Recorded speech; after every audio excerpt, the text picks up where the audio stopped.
So what's up, everybody?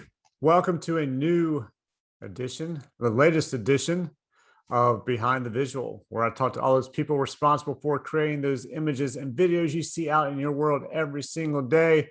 I, of course, am your host, advertising and lifestyle photographer, Mark Hansen. And today my guest is Dee Ann Davis. And Dee Ann is an executive art and print producer. And she's also now a motivational speaker, which is very cool. She's really good. She's got a lot of insight into just life in general, on top of the fact that she has an understanding of print production that just basically blew my mind. So we talk a little bit about the difference between an art producer and a print producer. And we talk about how just saying hello to a guy evidently changed his life, and a little bit about just life in general. She's living on a boat now. She's been living on a boat for 2 years, and why, what that's like and how that happened. And we also talked a little bit about the time she worked at a printing press, and they printed the magazine Easy Rider. And she had a job that she had to do to some of the quote models before it could go to press and be printed and put out on the stand. So it had to do with topless models and what she had to do with them in the picture. So stay tuned for that one. Let me know what you guys think about this one. Lots of cool information on this one. I think you're going to really enjoy it. And I look forward to hearing what you guys think. So like it, thumbs up it, subscribe to it, comment on it, all that kind of stuff. And look forward to hearing from you.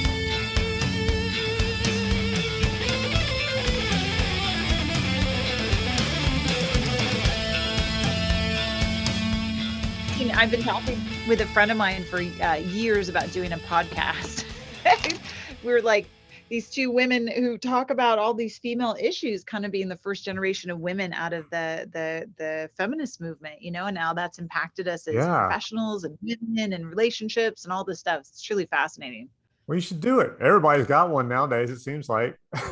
Yeah, I know. It's like, what do you have time for, Yeah, it just kind of comes down to it. I try and squeeze in, if possible, the equivalent of one a week, if possible, if I can. I enjoy it. I started off just doing it as a way just to kind of meet people, and without having to actually go all the way to, LA or New York or Chicago. And then pandemic hit, and it turned out to be great because then it gave me something to do while I was sitting around the house twiddling my thumbs.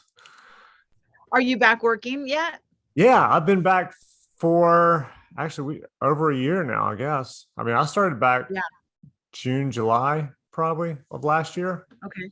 Yeah, so I just came off of doing a 2-day shoot, Monday, Tuesday of this week. And then last week I had 1 or 2 days doing, I can't remember what I was doing, but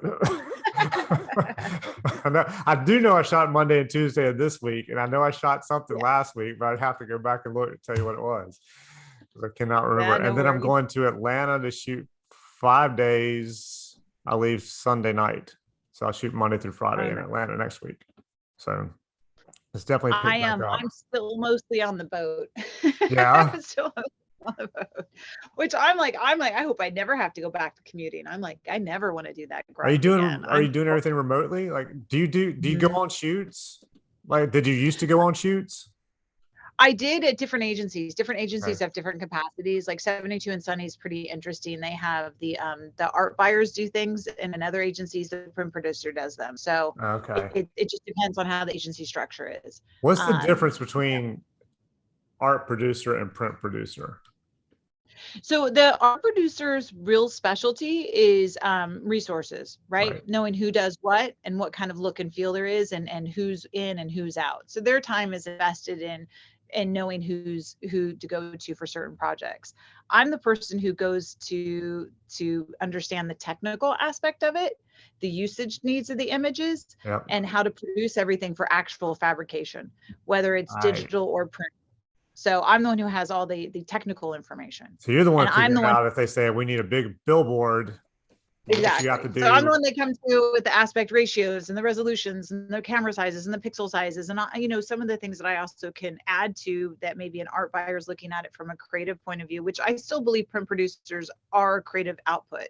A lot of places think that we're just technical, but I my whole life has been about telling the story in a static environment, you know, and how impactful Right. and powerful that is. And you don't have to just be an art buyer to do that. So I've produced thousands and thousands of outdoor bulletins. I love when I'm working with a junior art producer or art creative and they're like, they don't want to listen. And I'm like, I understand I'm not creative, but I've done 10 million of these and you've done 2. So, you know, Big difference. yeah, I may have something to add to the conversation. But also just kind of staying in the know, printing technologies, standard practices, you know, even like now you can do RGB printing because you have digital printing. A lot of people don't realize there's like extended spectrum and stuff like that. If you go to my my portfolio that's linked out in my my LinkedIn profile, there's a portfolio link. Yep. In that is a document that I did called Print 101. And it's like a print roadshow document. And it breaks down exactly what print producers do and like what value we can bring to the table. And then it has like a whole technical glossary in the back of Whoa. it. So it's a huge document that I did. Sorry about that. Hold on. Okay, I went to go pull up your website. Okay. It should be under I can pop it into this chat too. Okay. Yeah. I figure we might as well show it. No, it's interesting. So here's Is the 300 DPI thing still a thing? It's 400. It's 400? And it's 400.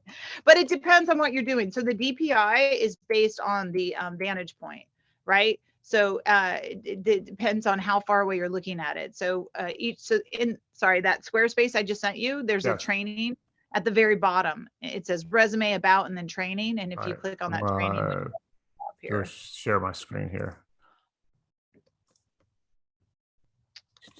I'll come back to you. It's here. Okay. Training down here.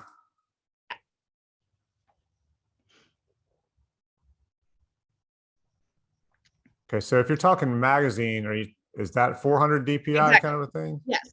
Okay. Fine art would be 400 is the new resolution. If you're doing out of home, it used to be 72, now it's 72 to 110. So the farther away that you view something, the lower the resolution is, so that your eyes fill in the gaps. Yeah, so, I know that because I printed something that's hanging on my wall in here, and I couldn't find the original during COVID. I just wanted it printed, so I up-resed it, and you can tell it's kind of eh.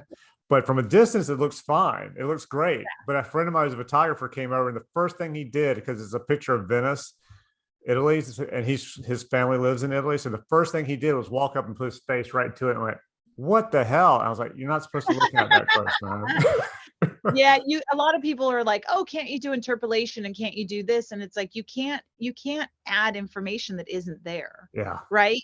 You can fake it, but you can't add. And so sometimes in retouching, what I'll do, and this is the difference between like an art buyer handling retouching or a print producer adding retouching, is that I understand how it's going to perform.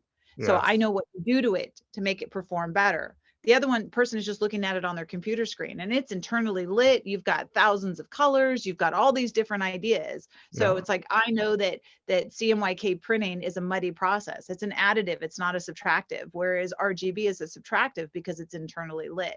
So those things impact the color on the back end. Yes. So that's the technical aspect that I bring to the table.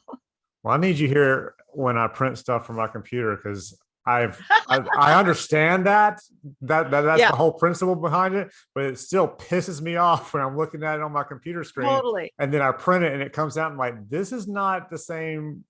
None of this is the same. Yeah, it's a little darker, whatever. There's a section in this little document called square dot to round dot and what is DPI. And that kind of addresses how things, because now I'm at Netflix and they always want to do lifts from film and they're like, but it's high def. And I'm like, it doesn't matter. There's still only 72 dots per square inch. You cannot add more dots. So that is the whole, like, this is just my whole thing. It's about elevating, educating, and inspiring people to do more. So this is great. Thank you. And these are just how different ways to look at the same kind of ideas we do over and over again. And those are all linked out with different feeds on different things. Well, so yeah, I missed all this. Yeah. This is cool as hell. Thank you. Yeah, especially for anybody considering that this is what they want to do. This would be wonderful. Yeah. And at least get a better idea. I just get so tired when all they want is like 1448s. I'm like, there's so much more to telling a story. Like I'm a little misty-eyed. I just was watching the that Heineken spot that's going around this morning. I don't know if I you haven't seen saw it. it, but it's they're putting two people together who come from different ideologies, and they're giving them a task to put together something, and they don't realize that they're the opposite on the spectrum. One's a trans Oh, person, the other one doesn't like transsexual people. They think that it's there's something wrong with it. right. There's a feminist and a guy who thinks feminists hate men, and they pair them together to build this bar.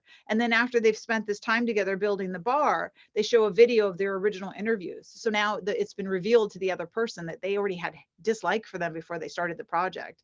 And it's like, now you have the choice. Do you want to sit at this bar and have a drink together, or do you want to walk away? Oh, And they all sit wow. at the bar and have a drink together. And it was just like, it touched me. And I'm just like, this is the power that we have in the medium that we don't use. We're I always peddling agree. bullshit, but there's like Yes, such a bigger idea and a bigger message that we can have. And that's the true art of storytelling, right? Whether it's a poem or a song or an ad, it can be a story. And that's what like I love doing. that's amazing. Yeah, and I hadn't seen it. I think I'd seen something similar to that. Somebody else did, but that's yeah. I was telling my assistant on Tuesday. I think we were talking about. I said if they would make some kind of college available for everybody of every economic level, then I think there would be less racism and less hatred, because a lot of those people who can't afford to go to school, they're never around anybody but the people that they're surrounded by who are like them.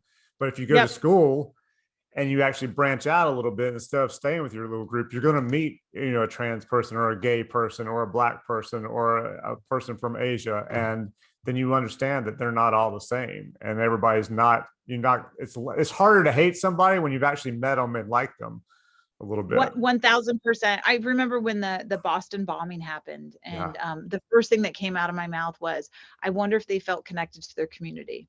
I had started this Oh movement a wow. really long time ago, and it was called Laugh Around the World. And I didn't give it up completely, but it was like a pet project of mine. And it came out of, I was walking one day, and I said hello to this guy, and he stopped. And he said, "Did you just say hello to me?" And I said, "Yeah." He said, "Pretty girls don't say hi to me in this park." And I swear to God, 2 weeks later, I saw him again, and he told me that he had been so depressed, he'd been considering suicide. And Wow. that moment when I said something to him, it flipped a switch for him. And I was like, shit, if I can simply say hello to somebody and change the course of their life so that they felt connected, why wouldn't I want to do that in every aspect? So when I have like a personal thing that when I meet somebody, I try to look them directly in the eyes and engage them and let them know that they're seen. Because I think so much as human beings, we just want to feel seen. And so many of us don't, you Yeah. know? God, that's an amazing story. Oh. Yeah, I mean, it's cool because you wouldn't think. I mean, you wouldn't think just saying hi to somebody, it could do that. But I have heard that people. I live in the South, so I have heard that a lot. There's some New Yorkers have come down here, and people say hi to you all the time down here, just like, Mhm. hey, as they're walking by, and they say, what the hell's going on around you down here? It's like everybody's saying hello to me. In New York, nobody even looks at you, much less says hello to you as you're walking down the Yeah. street. So it's very strange. I mean, it's two totally different worlds. Although around here, saying hi is just kind of like you might as well just kind of ignore them because you really just hi and just keep on going. But Well, in the big cities, you're afraid that somebody wants something from you, yeah, right? So you shut that down, whether it's somebody who wants to scam you, take advantage of you, or panhandle from you. So normally in the bigger cities, you shut people down, but then we also get insulated. And I think it's very much an American thing to be in your car, be in your house, mm-hmm. be in your silo, and not be connected to people. And I think that COVID really opened the door, and a lot of people realized that they had a lot of distractions, but their cups were empty. And when Yes, they didn't have all those distractions, they realized those connections with the people next to them were really what filled them up. So I think we're going to see a lot of changes in ideology. I really hope so. I know people have gone to the extremes, but I hope we find balance. And I really hope people took the opportunity to take stock of their lives and decide if that served them and made changes to do other. People yeah. who bitched and complained and ignored the whole thing missed an opportunity to take a pause, man. And when in your life have you ever had the opportunity to take this pause? Yeah, that was the one good thing. As my daughters both were home, and they're both older. I mean, they're like 20. Well, they're 21 and 18 now, but my oldest was her senior in high school, and then my youngest was. My oldest is now in her senior year of college, but she was in her junior year, and they both came home, and everybody was home. Nobody was going out and doing anything. We spent like all summer out on the patio, just like hanging out at night on the patio. And it was very cool. And it's already changed. I mean, just this past summer, my wife was like, we didn't spend any time on the patio. I was like, yeah, like 2 nights on the patio, but Yeah. it was nice to not have anything to do or go any place and just kind of relax and look back and try to, I guess, reassess what's important Mm-hmm. as opposed to Yeah. just trying to get by every single day. I got to spend the last year of my dog's life with him. He got diagnosed with a brain tumor, and I was just Oh, like, what an amazing opportunity. I didn't have to leave him, not one day, that's and like good. we would take 3-hour walks. I'd be like, dude, where do you want to go today? You tell me, Yeah, because when you have the chance just to let him tell you where you wanted to go, I'm like, you lead the way, buddy. I'm just here. that's So cool. Hey, yeah, I feel I did hear that you said that when you bought the boat and got on the boat, your dog did not want to get on the boat. How did you that, talk your dog into getting onto the boat? dude, he finally just came on. He He just wouldn't did come it. on. He would not. He was like, I was choking him, trying to drag him on the boat. He's like, I'm not getting on. And I was like, dude, I just sold everything I owned. You have to get on this fucking boat. That's a cool They just, story.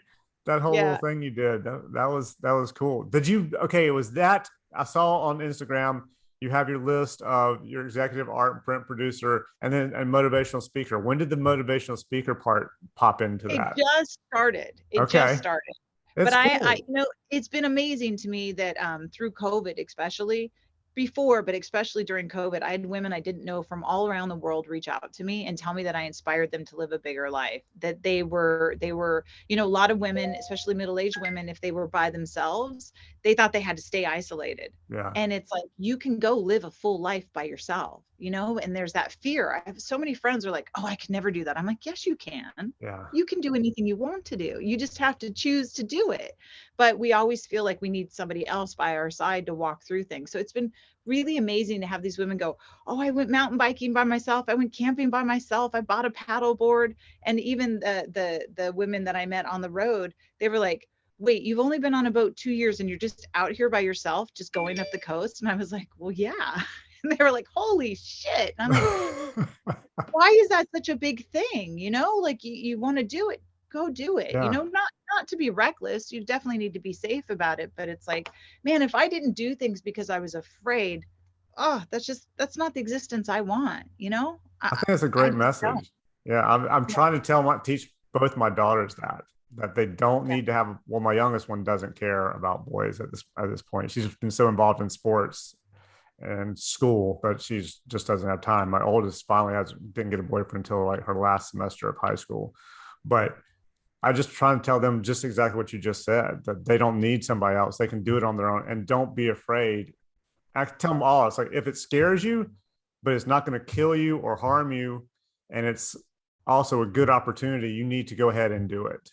Yeah. Push yourself forward. So if it's like, oh, I have an opportunity to go to New York and work for internship or whatever for the summer, well, it scares the hell out of me to try that. Like, that's something you probably should go ahead and do to get over that fear and push yourself to do it. Now, Yeah. don't go like, oh, I'm scared to do heroin, but dad said to push through it. And I'm like, yeah, that's not what we're talking about. Yeah, no, that's what we're talking about.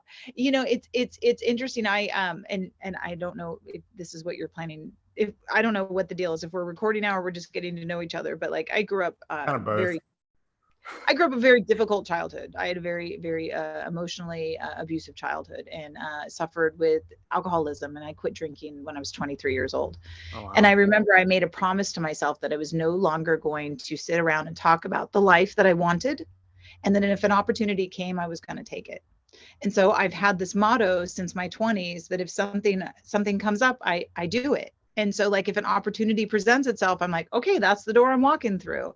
And it has been amazing. And I've done things that people are like, holy shit, how could you just walk away from that or just do that? And I'm like, I know as much as I know that I'm a woman, that I don't want to be on my deathbed going, I wish I would have done that. Yeah. And that has been my motto my entire life. I don't ever want to look back with regret. I want to know that I did everything that I could to live as fully as I could. I think that's smart because yeah, you hear so many stories about people saying, "I wish I had gone and done this," as opposed, and very rarely that I wish I hadn't done that, unless you're just being an asshole to people. I guess Yeah. like maybe I wish I hadn't been such an asshole to this person or that person, but in general, you don't hear people go, "God, I really regret taking that trip to here or doing that thing Yeah. I was asked to do." Yeah. Yeah, I think that's a great way to live. I don't know. All I know is we've got one roll on this marble. Yeah, There might be more, but all I know is that there's right. one. So, my dad was extraordinarily religious, and he was always waiting for the resurrection. Yes, And yes, I'm like, so always. you're just not going to live this life because you're waiting on the next one? If I was the creator, I'd be like, screw you. I'm not giving you another. You did nothing more than Yeah. you can do, right? Yeah, the only time I was hoping for that to happen was when I had a lot of homework in high school or middle school. I was like, God, please, can today be the last day on earth? I don't have to do Let's that. just end it right now. I'm done. I'm good. Let's go. So, okay, I saw that you went to UCLA for interior design. How did you Yeah. end up being a print producer, an art producer, and everything else when you went as an interior? How did you not? Did you come out and do interior design, or did you? No, no, no. So I've been out on my own since before I graduated high school. My Oh, dad kicked me out of the house because I was 18 in February and I didn't graduate until June. So I oh was a wow. waitress at Sizzler. I didn't have any I didn't have any plans for college. I didn't have any finances. It was just survival. Yeah, And I wanted to get out of being a waitress. And a friend of mine's mother was a bill collector for a magazine called Guest Informant. And she's like, listen, I'll train you how to be a bill collector. Come and do this. So 19 years old, driving to Woodland Hills from Simi Valley. She was teaching me how to be a bill collector, and it was for a magazine. And most of the billing reconciliations had to do with disgruntled artwork. So I'd have to go talk to the customer service representatives who were the ones who coordinated the creation of the ad. Because this is before the internet. So there were yeah, these magazines to tell you where to shop, where to eat, and what to do when you were traveling. They were guest informants, and they were hardbound books and little periodicals. And I was so fascinated by how the art got created. I was like, oh, I want to learn how to do this. I don't like being a bill collector. So I ended up getting a job with one of our printers at the time, and they were called a lithograph house. So that was a pre-press house where we actually made yeah. composed film. This is before the computer. Everything was done through splicing Mhm. CMYK plates together and burning composed film. And so I was a customer service rep for them, and I really wanted to learn the computer. And Right. so I went to night school at UC Santa Barbara, and I got certified in desktop publishing. And that's how I learned the fundamentals of printing. Then I wanted to get on. They wouldn't promote me because they didn't want to lose me. So I ended up quitting and getting a job at the Jewish Federation because I couldn't get into advertising. I didn't have a college background, and I didn't do an internship. So nobody would even look at my resume. Oh So I wow. finally got an entry level job at the Jewish Federation, being a traffic manager is what they called them at the time. Now they're called project managers, but at the time Right. I was a traffic manager. And that's really how I cut my teeth and got into advertising. And then I got my first job at BBDO working on Apple. I was there 3 months, and BBDO resigned to Apple, and Shia Day picked Oh it up. So I lost my job. Second God. job was at McCann Erickson, and I again was a traffic manager, and there was an opening in the print department. And at that point, it was a woman named, and Okay. she was as old school and as mean as they get. I mean, she would flip file folders at my head and tell me I was a fucking idiot. But she was like, cigarette hanging out of her mouth, and she had to compete with the boys because it was a men industry. It was all men at the time in printing. There was no women. Wow. And she didn't like me because I always said yes, and she always said no. Anytime anybody came to her, she's like, no. And my whole reputation is like, I only say no when it really is no. And so people Right. trust me. They don't push me. They know I'm not going to lie to them. And then that's really my first job as a print producer in advertising was McCann Erickson, working on the In-N-Out 3D steaming hamburgers. Oh wow. Damn. But because I had the technical aspect from the film house, it really gave me an advantage to most print producers who don't understand how ink lays on paper. Yeah. And that's really my skill set is color and printing. Yeah, long story short, that's how I got into advertising. I had to go the back way. Hey, that's all So right. after about 10 years in advertising, I was like, my passion is broken buildings. I love interior architecture. My dad was an electrician, and so I learned construction growing up, and I'm very handy, and I've remodeled houses. So I studied Wow. interior architecture. It took me 8 years in night school because I was working full time in Yeah, advertising. that's Right. So impressive. I would do two or three classes a quarter, going 2 nights a week, and then on the weekends. And I graduated, and then I found out I couldn't make as much money doing that as I was already. I stayed in advertising. Well, hopefully you learned a lot. It was amazing. It was amazing. And I did practice for a couple of years, and I realized that working with clients, doing what I loved wasn't fun. And I think a lot of people see, they always tell you, find out what you love and then go make it your living. Right. That's not always true, because then it gets tortured and twisted. And then it's That can about be somebody true. else's wants and needs and not your creative expression. Right. Yeah. So Yeah. for me, I'm like, find something that you're good at and that makes you happy, and then keep the stuff that you're passionate for you. So you don't have Okay, to I make can that. see that. I think for me, it's more of I love what I do, but I get there are a lot of stuff I shoot. The stuff that really makes me money is the stuff that I don't like, wouldn't just go shoot on my own, probably most of the time. But so for me, it's kind of like when I go out of town or I go on vacation, or even sometimes just if I have like 3, 4, 5 days doing nothing around here, I grab the camera and shoot stuff that just I want to shoot, that I would shoot for myself, that kind of helps keep it. Because at one point there was, as long as like I did ecom one time for like 5 days straight, 4 or 5 days straight for about 2 weeks each week. And I didn't want to see a camera. So I can Yeah. see how something like that just completely takes it all out of you. And I was like, I don't ever want to have to do that again, that many days in Yeah. a row of any kind of ecom, because it just makes it to you don't even want to pick up the camera at all. Or so I could see how you would say, if you do that and your clients are paying your ass or whatever, you just finally, I don't like this anymore. Yeah. Yeah. Well, yeah.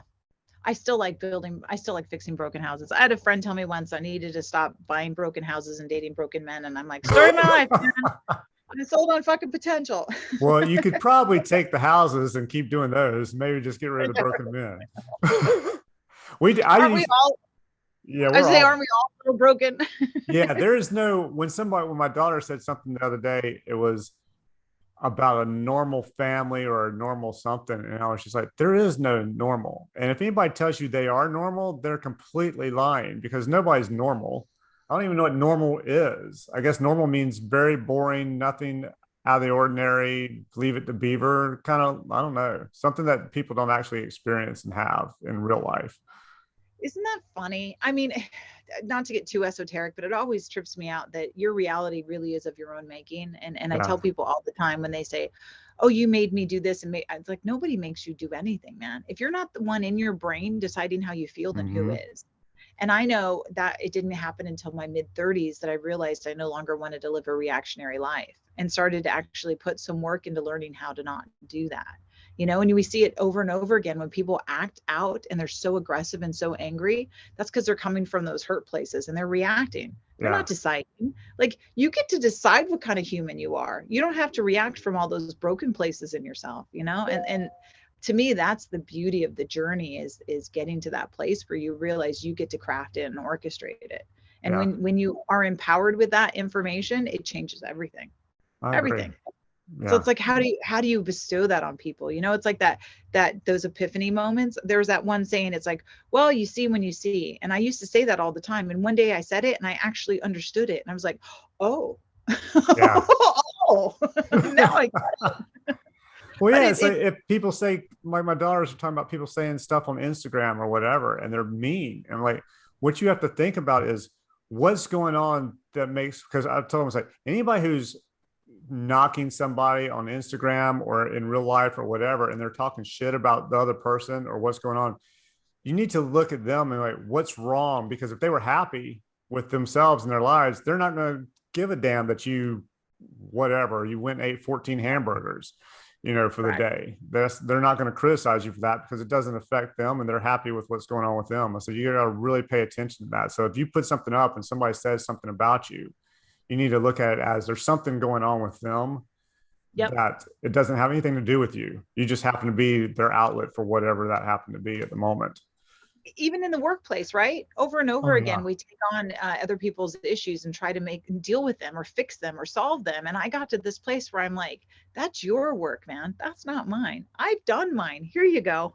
And it's like, you can keep maintaining what you feel is the right way to behave and what to do, and not come down to that level. And it's like, I don't need to swim in your pond. That's your business. That's not mine. And I'm just going to keep doing me, man. And we'll figure it out. So Yeah. it's the only way I know how to deal with toxic personalities, is just decide that that's not your work. That's theirs. Just give it back to them. It's Yeah. I like, think good you luck, have man. to, otherwise you go crazy. You're Yeah, trying, well, you can't. you can't, you know this, like when you're young, you want everyone to like you, and then you get older and you're like, not everybody's gonna like me, and that's okay. Yeah. I And say like, that too. you If don't. everybody likes you, you're not being yourself. If everybody likes you, you're being fake as hell.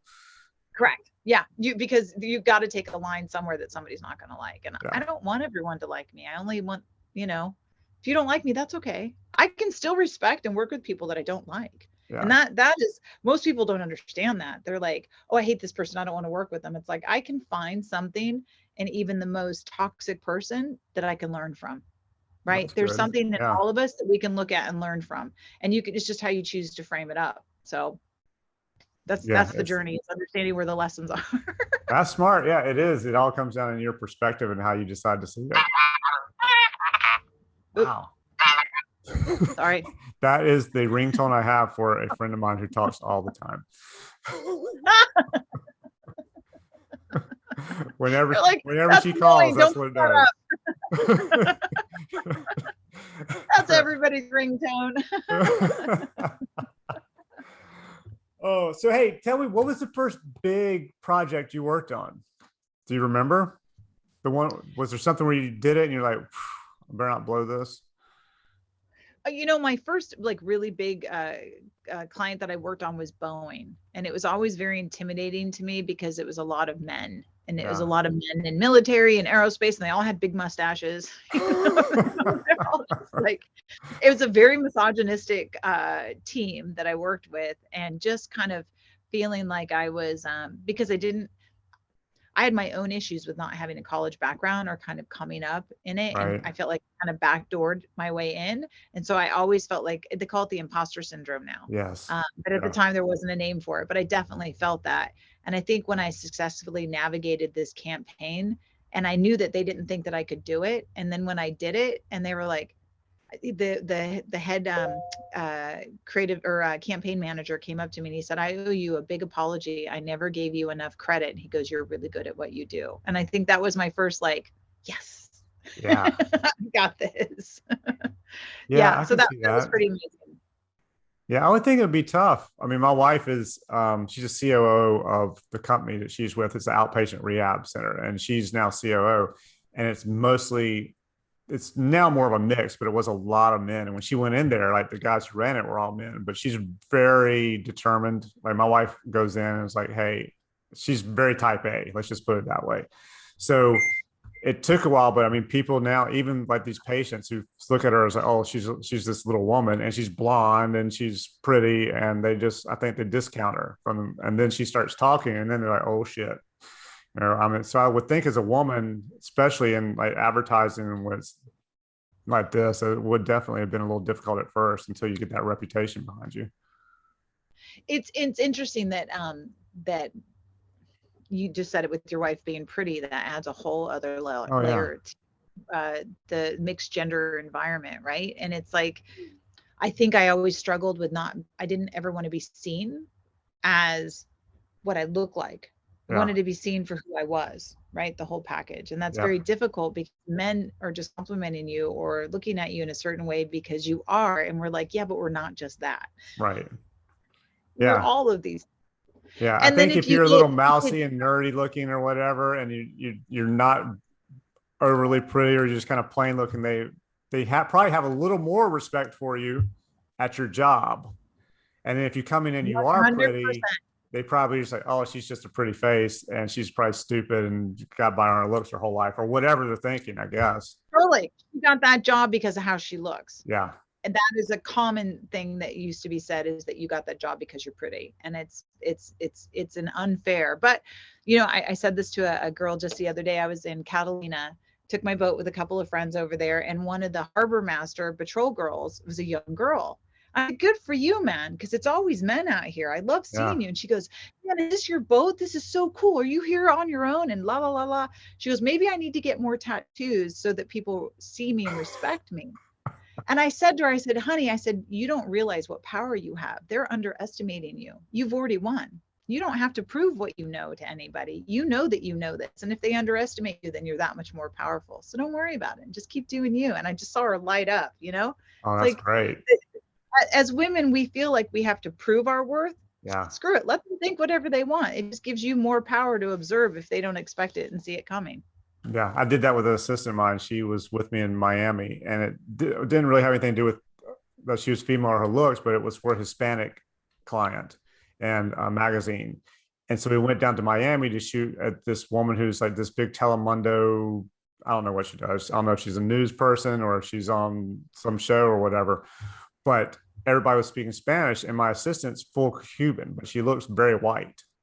So I told her, I was like, don't say a word, because they were all speaking Spanish. And I was like, don't say anything, just listen. And then and then let me know what they say. And then so she's just sitting there. We're walking around looking where we're going to set up. And she comes over to me about 10 minutes later. She goes, they're really worried we're going to screw their house up and that we're going to mess something up. So, okay, now go over there and tell them it's all going to be okay. And she went over there to talk to them, and you just saw their jaws drop, and they were just completely embarrassed because they thought she was like, she looks very white. She doesn't look like she's Hispanic in any kind of way. And she's full Cuban, and they're just blown away. So I thought it was amazing. So anytime like you said, they come in, they look at you and they go, oh, you're pretty. And then they underestimate you, and then you knock them out of the park with what you do. I think that's an amazing thing to be able to do. I love that. Yeah. And that's part of, I mean, it's all full circle on this conversation, right? You just keep doing you and don't worry about it. Yeah. Don't worry about what anyone else thinks or does or says. You don't need, your value isn't based on their perception of you. Right. Okay. So you're at Netflix now. You've been at freelancing Netflix again. Yeah, so you've been at Netflix before. You were at Warner Brothers in between the two at some point. Is there a big difference between Netflix and Warner Brothers and how they operate? I was only at Warner Brothers for a hot minute, but I'll tell you, there's a big difference between advertising agencies and entertainment. Entertainment normally thinks that ad agency people can't compete. I don't know. There's this huge idea in entertainment that if you come from the ad world, you don't understand entertainment, and vice versa. And I will tell you, if you can handle advertising, you can handle anything. You can anything. I've worked on everything from baby cereals to cat food to aerospace, you know, and it's like, I've worked with crazy clients. I've worked with great clients, and entertainment it's a different beast, but it's not the workhorse that advertising is. Advertising is a workhorse. If you're a print producer in advertising, I mean, at one point I was the largest single print producer for direct mail in North America. I was doing 32 million pieces of mail a month with 12 different format options, and I was amortizing costs over a tenth of a cent.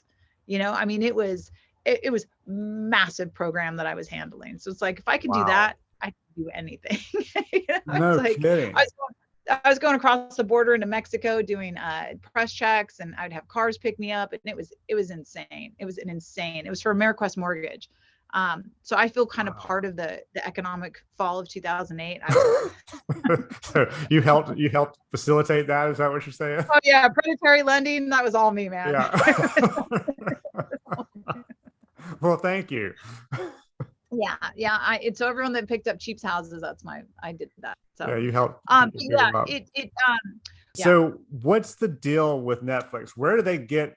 Is all their money coming from subscriptions to be able to make these mega movie kind of things with these stars and all that kinds? I mean, they're starting to crank out some stuff that, you know, and they're winning awards and all that kind of thing. And all I'm thinking is these, you know, if it's a movie, it's like 20, 40, 50, $100 million. Does Netflix just does all that revenue come in? Is that from just people paying the monthly fees for streaming and all that kind of stuff? Or is there some other way they're making cash to pay for this? You know, I don't know, and I wouldn't know, but I know that they kind of celebrate the idea that they're in debt because they're investing in their own content. And they no longer want to be seen as a streaming company. They want to be seen as a studio. So they are rebranding themselves because all of their stuff is original content. You know, I think during COVID, they were actually purchasing films because no one was going to the theaters. But they are all about being a studio now. They are no longer just a streaming subscription service. Okay. That's their goal. Well, that makes sense then. Okay. Yeah. I get that. Yeah. And, you know, content, they own it. Then they can Yeah. facilitate it and third party sublease it out and make revenue. So it's an investment in the future, I think. So with your job at Netflix now, how much, what exactly are you doing over there? What kind of territory are you covering? Is it the same as last time? Because you were doing a lot of international, I think. That's what you I did said. all their international titles before. I did everything for EMEA, APAC, and LATAM. So now I'm working on films and series for they call it UCAN. So it's America and Canada markets. Okay. So same thing, just working with the creative shops and the showrunners to create key art for the project. So it's everything. I don't work on the stuff for service. That's a different department, although we do parallel path each other on the assets. This is all like the posters, the out of home bulletins, any of the marketing materials, that all comes out of the marketing department at Netflix. Okay. So So say there's the key art for some new show that's coming out. That's shot, retouched, and all that kind of stuff. And then do they come to you and go, hey, here are the images we have. We need to put them on billboards, or we need to put them on Instagram, or correct. whatever they're doing. Is that how that works? Yep, there's a marketing plan that's put together. Usually you're a little bit more upstream because Yeah. you know that a title is going to have marketing support. And so we actually get involved at the inception of storyboards, and they'll go to Okay. creative agencies, and the creative agencies like Below the Line, Refinery, Art Machine, those guys, they'll work with the showrunners and they'll pitch concepts and ideas. So then they'll award it just like an ad agency pitches on a campaign. So Oh they'll wow. throw in their ideas, and then you'll work with a certain creative agency to explore concepts, and then you'll work through 500 rounds of concepts before you actually get to something that's locked.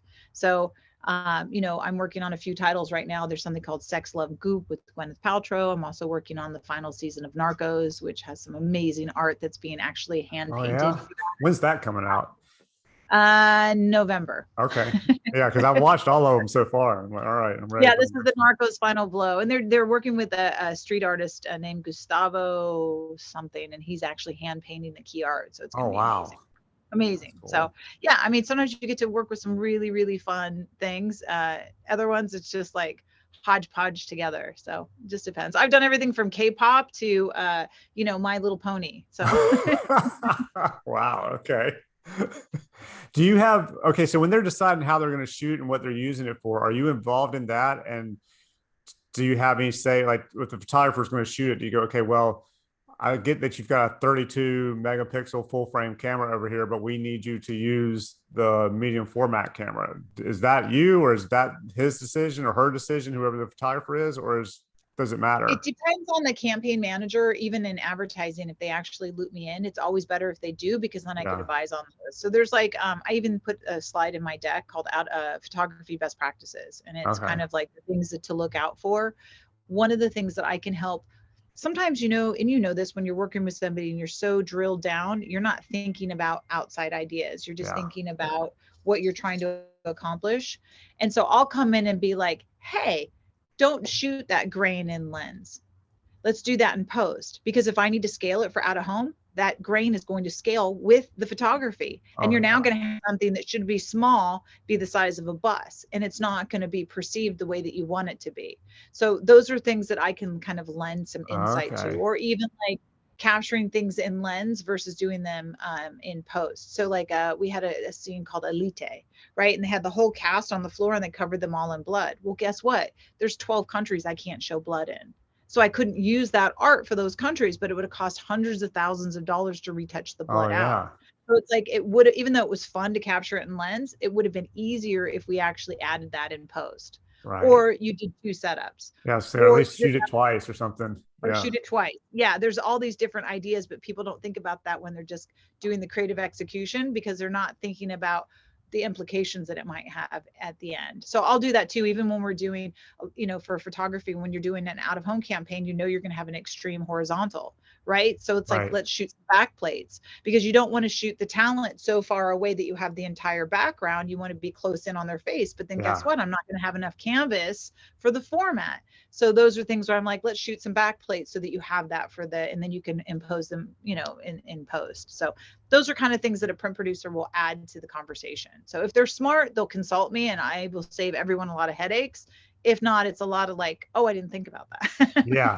Yeah, I would think they would definitely want to bring you in at a time then, Yeah. especially on things like that. And especially if anything international. My God. I mean, it sounds like you definitely know your job there, and they could prevent a lot of screw ups, I'm guessing. It's amazing. You can have violence more than beverages. Like we were doing Disenchanted, and she's holding a beer. Like more countries, she could hold the knife, but not the beer. Really? it's, it's just how it is. And I think that's because it was cartoons. Cartoons Uh, appeal to children. You yes. have to be very careful when what you're messaging to children, So it's things of okay that. to tell your child you can go stab mommy or daddy, but don't have a drink with them. No, so funny how like even in Korea you can't show blood if it's red, but you could show it if it's brown. Don't know why. That's just how it is. So, Okay, so brown blood's okay, red blood not so yeah, we were much. doing zombies and we had to make all the blood black, or that's why times you see the blood is black or brown and not red because it's a violation. Wow. Interesting. Who knows? Okay. Learning Yeah. a lot today, Mark. Yeah, I am. This is good. I like this. This is very cool. So you've been on your boat for 2 years? 2 years. Yeah. Yeah. Was that a whole, how long did it take you to really get used to and get comfortable with being on the boat full time? I was seasick for a couple months, and I think Yeah. it took about 6 to 9 months before I really kind of got a workflow. And like, it sounds so silly right now, but I'm having issues with my stove. So the stove is powered by compressed natural gas that are in these like scuba tanks. Right. Nobody's refilling the tanks anymore. So I no longer, in 3 weeks, I'm going to run out of gas, and I can't Oh, find anywhere to refill these tanks. So that means I need to either add propane, which has its own set of issues, or yeah. rewire the boat for electrical because I'm only on a 30 amp service, so it can't support an induction oven. So it's just like nothing's easy on a boat. These things were made exactly as they're supposed to be, and if you alter them, it's not easy. And so an older boat has its own set of issues that I have no solution right now, but I'll What year's your eventually. boat? It's 65. It was made in 65. Yeah, yeah. That's She's cool. I mean she's amazing. It's like a mid-century motor yacht, and everything in here is original Oh, from nice. 1965. I got the original silverware, the christening photos, like everything in the boat is still here. All the furniture, they didn't change anything. So I've restored her to. She's a very beautiful boat, and it's back in the day. She's like the OG yacht, before the big super yacht. She's an OG yacht. It's a pretty boat. Yeah, I like that. How long did what happened with the seasickness thing? Did that just go away, or did you have to do something to make it go away? Because I No, don't get seasick tie up often, but my boat occasionally. better. What happened? I learned how to tie up my boat better. Oh, okay. You don't get seasick like once you're out on the water? Oh yeah, for Yeah. sure. But you learn kind of tricks around it. Like, right, I'm not going to be.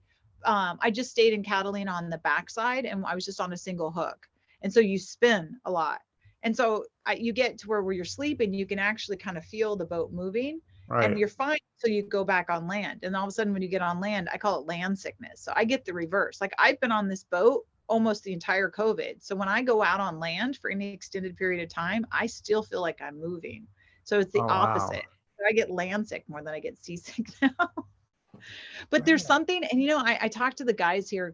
There's such a huge community on the docks. I can't even explain to you the camaraderie that you have with fellow boaters, but we all have this shared experience, independent of one another. But there's something about floating.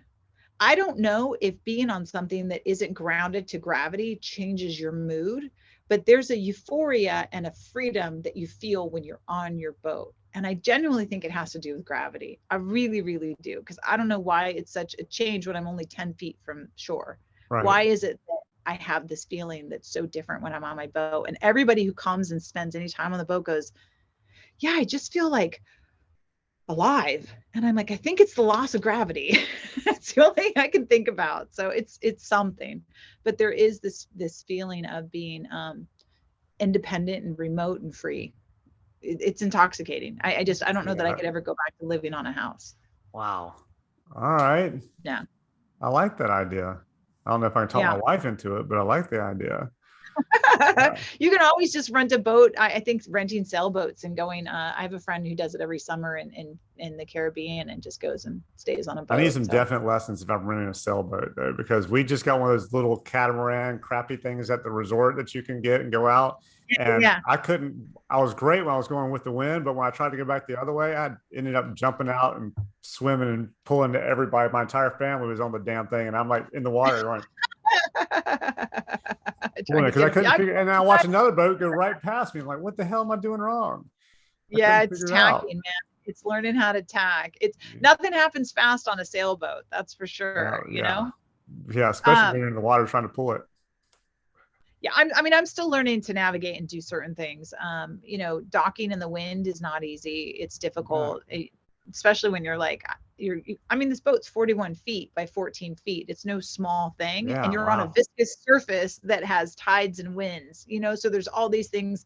And just being able to read things and having it work with you, right? Like I was trying to get into a slip and the wind was pushing me. So I'm like, okay, I'm going to come around for the other side and let it push me into the slip. Why fight it? So those are Right. just things you have to like pause and think, okay, maybe this is the easier way.